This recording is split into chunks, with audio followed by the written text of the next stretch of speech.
guys, Chris from the Tiger's Den. It's Oninaki review time.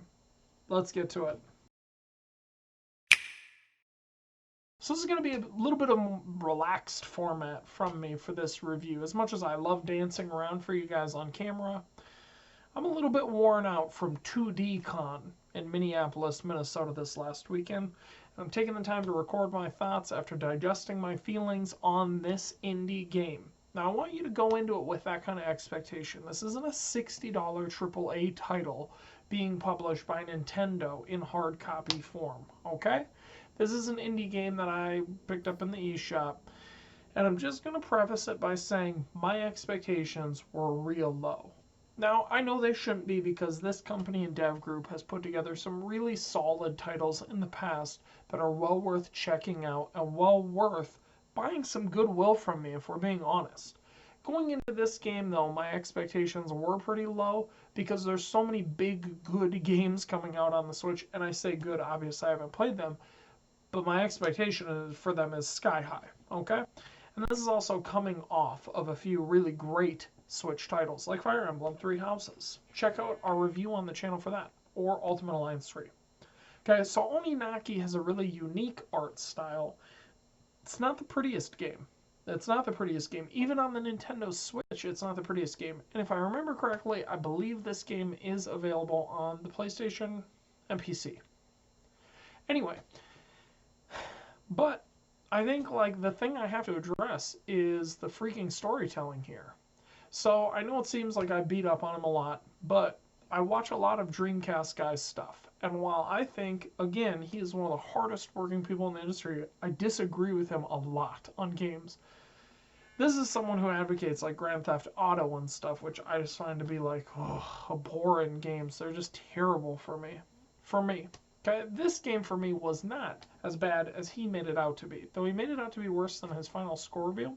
So check it out for yourself. Link for that in the description below. But I found the visual art style and storytelling here to actually be really different from most of these sort of indie titles. Now, I'm not going to spoil a lot for you, but a lot of it revolves around death and essentially going over to the other side throughout your game.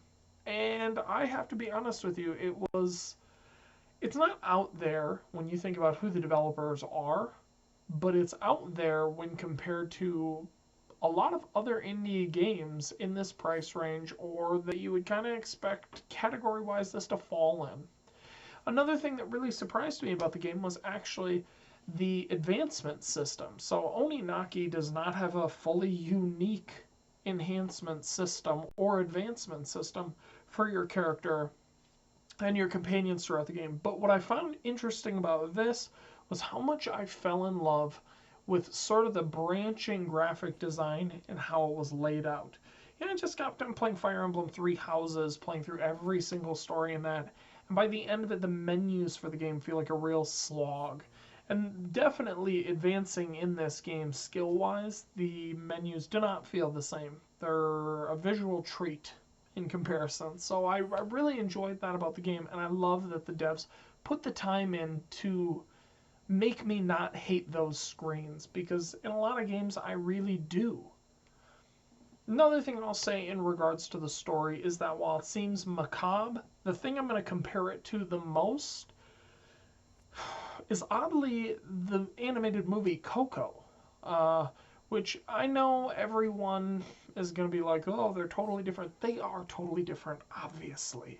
But what I'm saying is my expectations for that film were subverted by the interesting colors and the interesting art style and the theme and the storytelling. And I draw that parallel because the same kind of is represented here in Oninaki. It's not a hard game by any real stretch of the imagination. There's no part of the game that I felt like I was being challenged beyond what I was capable of doing. And I honestly feel like for the first half of the game, until which companion you're picking is actually important, and the choices you've made while developing are actually important, I feel like my 4-year-old son probably could have just wandered through here beating people up. He seems to be pretty good at it in Breath of the Wild. So here I feel like he would really be good at it. Overall, though, I enjoyed my experience with Oninaki. I enjoyed my playthrough. It's not one that I'll feel the need to revisit ever, so keep that in mind if you're looking at picking up the game.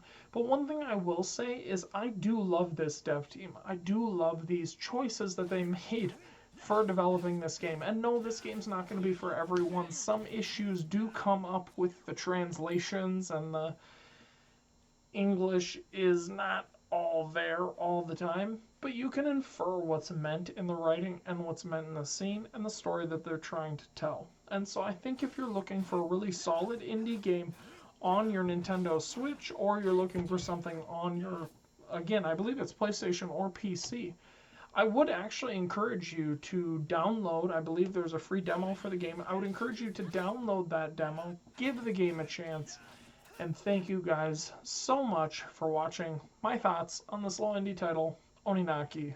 If you guys liked the video, please by all means hit the subscribe button, the notification icon, so you can be notified when we do videos. Ben streams Magic multiple times via Arena throughout the week, and of course I'm dropping top 5s, maybe some top 10s, some reviews. It's going to be a big month for the PlayStation and the Nintendo Switch, with games like Greedfall and Borderlands 3, all those kind of games dropping. And then you've got Astral Chain this Friday, Link's Awakening on the 20th, Daemon X Machina. Ooh, it is a month. So please subscribe to the channel, hit the notification icon. Thank you guys so much, and as always, keep gaming.